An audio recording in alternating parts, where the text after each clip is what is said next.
আমাদের মাঝে ইদানিং কি যেন ঘটে গেছে। একে অপরের প্রতি বিশ্বাস যেন মরে গেছে।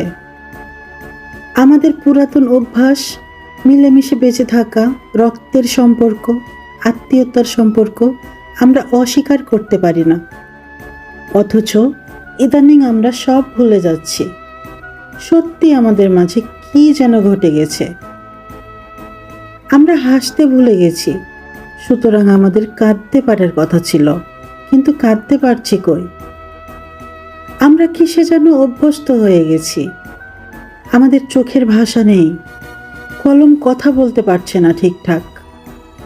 আমাদের চারপাশটা যেন স্বার্থ সিদ্ধির মঞ্চ। আমরা প্রতিবন্ধী হয়ে যাচ্ছি যেন। সম্পর্কগুলো আমাদের কাছে এখন যেন কেবলমাত্র প্রয়োজন হয়ে দাঁড়িয়েছে। সত্যি আমাদের মাঝে কি যেন